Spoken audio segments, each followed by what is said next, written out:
ఆధునిక తెలుగు కవుల్లో ప్రముఖ స్థానం పొందిన కవి గుర్రం జాషువా సమకాలీన కవిత్వ పరవడి అయిన భావ కవిత్వపు రీతి నుండి పక్కకు జరిగి సామాజిక ప్రయోజనం ఆశించి రచనలు చేసి గుర్రం జాషువా జీవిత విశేషాలు సాహితీ ప్రస్థానంపై దూరదర్శన్ ప్రాంతీయ వార్తా విభాగాధిపతి డాక్టర్ జి కొండలరావు అందిస్తున్న మరిన్ని విశేషాలను ఇప్పుడు చూద్దాం.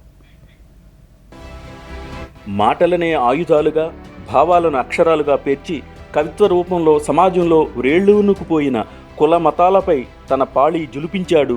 కళకు కులాలున్నాయా అంటూ ప్రశ్నించాడు జాషువా. కుల మతాలు గీచుకున్న గీతలు జొచ్చి పంజరాన గట్టువడను నేను, నిఖిల లోకమెట్లు నిర్ణయించిన నాకు తరుగులేదు విశ్వనరుడు నేను అంటూ వడగాల్పు నా జీవితమైతే వెన్నెల నా కవిత్వమంటూ తాను చెప్పే సామాజిక అంశాలను సుస్పష్టంగా చెప్పిన కవి జాషువా. పట్టుదలతో కవి శేఖరుడై నవయుగ కవి చక్రవర్తి తన కవితా ప్రతిభతో తెలుగు సాహితీ లోకంలో ప్రజ్వరిల్లిన తేజోమూర్తి, ఆధునిక తెలుగు కవుల్లో ప్రముఖ స్థానం పొందిన కవి గుర్రం జాషువా.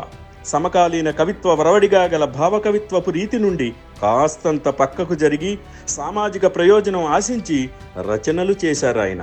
కులం, మతం అనే సంకుచిత భావాలు పాముల్లా బుసగొడుతున్న కాలం అది. అంటరానితనం కోరలు విప్పుకున్న రోజులవి. వినుకొండ వీధిలో ఓ బాలుడు ఎన్నో అవమానాలకు గురయ్యాడు. నన్ను తాకకు దూరంగా పో అని ఈసడించుకున్న మాటల్ని విని లోలోనే ఎంతో రగిలిపోయాడు, బాధపడ్డాడు. ఆ అవమానాన్ని భరించలేక ఆ బాలుడు తన ఆవేదనను తల్లి ముందు వెల్లడించాడు. ఆ తల్లి బాలుడి కన్నీటిని తుడిచి తన కళ్ళలో పెళ్ళుబుకుతున్న దుఃఖాన్ని తమాయించుకుంది. ఆ బాలుడే పెరిగి పెద్దవాడై నవయుగ కవి చక్రవర్తిగా కీర్తించబడ్డాడు. అతడే కవి కోకిల గుర్రం జాషువా. 1895 సెప్టెంబర్ 28న గుంటూరు జిల్లా వినుకొండలో ఓ పేద కుటుంబంలో జాషువా జన్మించారు. ఉన్నత పాఠశాల విద్యను పూర్తి చేసి ఉపాధ్యాయ శిక్షణ పొందారు. రాజమండ్రిలో మూకీ చిత్రాల కథావాచకుడిగా పనిచేశారు. కొంతకాలం చింతామణి నాటక మండలిలో నాటకకర్తగా పనిచేశాడు ఆయన. గుంటూరులోని లోథరన్ చర్చి ఉపాధ్యాయ శిక్షణా సంస్థలో అధ్యాపకుడిగా పనిచేశారు. ఉభయ భాషా ప్రవీణ పట్టా పుచ్చుకున్న జాషువా జిల్లా బోర్డు పాఠశాలలో తెలుగు పండితునిగా సేవలందించారు. అలాగే బ్రిటిష్ ప్రభుత్వ యాజమాన్యంలో నెలకొల్పిన జాతీయ యుద్ధ ప్రచారక సంఘంలో ప్రచారకుడిగా 1957-59 కాలంలో మద్రాస్ ఆకాశవాణి కేంద్రంలో ప్రొడ్యూసర్గా విధులు నిర్వహించారు. 1964లో ఆంధ్ర ప్రభుత్వం జాషువాను శాసన మండలికి నామినేట్ చేసింది.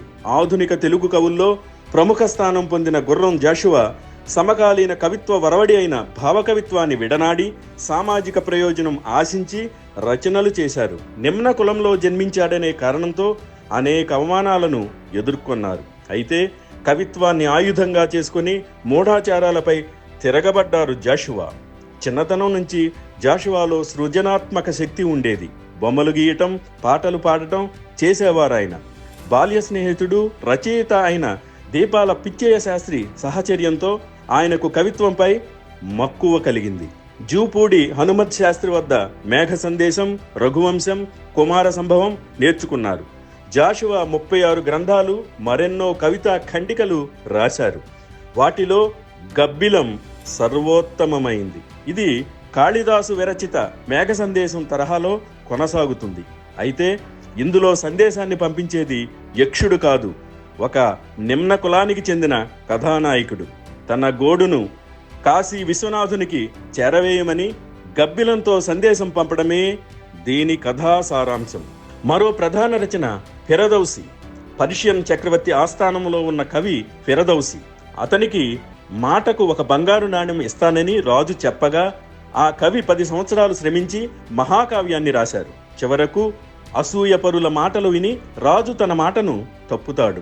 ఈ ఆవేదనతో ఆత్మహత్య చేసుకున్న ఆ కవి హృదయాన్ని జాషువా తన రచనలో అద్భుతంగా చూపించారు.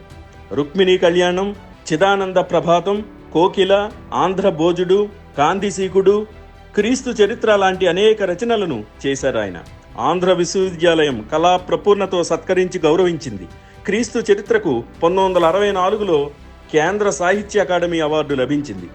1970లో భారత ప్రభుత్వం పద్మభూషణ పురస్కారంతో సత్కరించింది. జాషువా తన జీవిత కాలంలో ఎన్నో బిరుదులు, మరెన్నో పురస్కారాలని అందుకున్నారు. తిరుపతి వెంకట కవుల్లో ఒకరైన చెల్లపళ్ళ వెంకట శాస్త్రి జాషువా కాలికి గండపెండేరం తొడిగి ఈ కవీశ్వరుని పాదం తాకి నా జన్మ ధన్యం చేసుకున్నానన్నారు.